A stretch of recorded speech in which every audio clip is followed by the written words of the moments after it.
പെട്ടെന്നൊരു ചായക്കടി ഉണ്ടാക്കിയാലോ? എല്ലാവർക്കും ആഗ്രഹം എന്ന് വെച്ചാൽ പെട്ടെന്നൊരു ചായക്കടി ഉണ്ടാക്കണം എന്നല്ലേ. ആദ്യം ഇതുപോലത്തെ ഒരു നേന്ത്രപ്പഴമാണ് ആവശ്യം നമുക്ക് റൗണ്ട് ഷേപ്പായിട്ടാണ് കട്ട് ചെയ്തെടുക്കേണ്ടത്. ഇതുപോലെയാണ് കട്ട് ചെയ്തെടുക്കേണ്ടത്. നമ്മളെ കുട്ടികൾക്കൊക്കെ നമുക്ക് പെട്ടെന്ന് ഉണ്ടാക്കാൻ പറ്റിയ ഒരു ചായക്കടിയാണ്. ഇനി ഇതിലേക്ക് ബ്രെഡാണ് ആവശ്യം. ബ്രെഡിൻ്റെ നടുവശമാണ് കട്ട് ചെയ്തെടുക്കേണ്ടത്. ഈ വീഡിയോയിൽ കാണുന്നത് പോലെ കട്ട് ചെയ്തെടുക്കാം.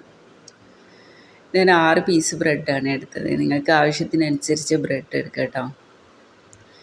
ഇതുപോലെ കട്ട് ചെയ്തെടുക്കാം.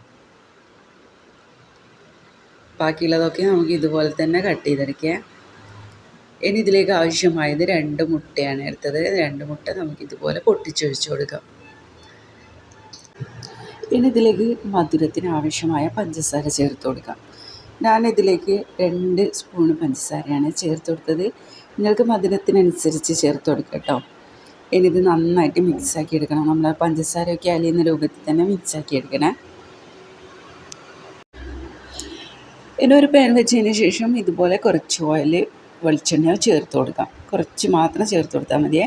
അതിനുശേഷം നമ്മൾ റെഡിയാക്കി വെച്ച ബ്രെഡ് ഇതുപോലെ വെച്ച് കൊടുക്കാം.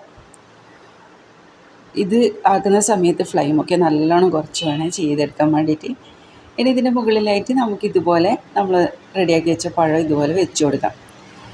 ആ സ്ക്വയർ ഷേപ്പിന് അനുസരിച്ച് എത്രയാണ് അതിൽ വെക്കാൻ പറ്റുന്ന അതിനനുസരിച്ച് വെച്ച് കൊടുക്കാം കേട്ടോ.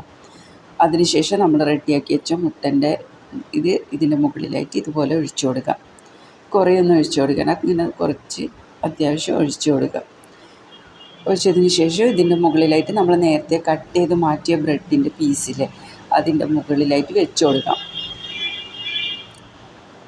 ഇതുപോലെ വെച്ചതിന് ശേഷം ഇതിൻ്റെ മുകളിൽ നമുക്ക് ഇതുപോലെ തന്നെ മുട്ട ഒഴിച്ചു കൊടുക്കണേ. ഇത് ഒട്ടിപ്പിടിക്കാൻ വേണ്ടിയിട്ടാണ്. ഇതുപോലെ ഒഴിച്ചു കൊടുക്കാം. എല്ലാ വശത്തും ഒഴിച്ചു കൊടുക്കാം. ഞാനിതാകുന്ന സമയത്ത് ഫ്ലെയിം ഓർക്കാനൊക്കെ മറന്നു പോയിട്ടുണ്ട്. അതുകൊണ്ട് നിങ്ങളത് ഫ്ലെയിമൊക്കെ നല്ലോണം കുറച്ചിട്ട് വേണം ആക്കാൻ വേണ്ടിയിട്ട്. അടിയിൽ മുട്ട വരുന്നതുകൊണ്ട് എന്തായാലും നല്ലോണം കരിഞ്ഞു പോകാൻ ചാൻസ് ഉണ്ട്. അതുകൊണ്ടാണ്. ഇനി ഇതൊക്കെ തിരിച്ചിട്ട് കൊടുക്കാം. ഇതുപോലെ എല്ലാം നമുക്ക് തിരിച്ചിട്ട് കൊടുക്കാം. തിരിച്ചിട്ടെടുക്കുന്നതിന് മുന്നേ ആയിട്ട് കുറച്ച് ഇതുപോലെ ഓയിൽ ഇതുപോലെ ചെറുതായിട്ട് ആക്കി കൊടുത്താൽ മതിയേ. എല്ലാം ഇതുപോലെ തന്നെ തിരിച്ചിട്ട് കൊടുക്കാം. ഇപ്പോൾ നല്ലോണം ആയിട്ടുണ്ട്. നമുക്ക് ഓരോന്നായിട്ട് പാത്രത്തിലേക്ക് മാറ്റാം.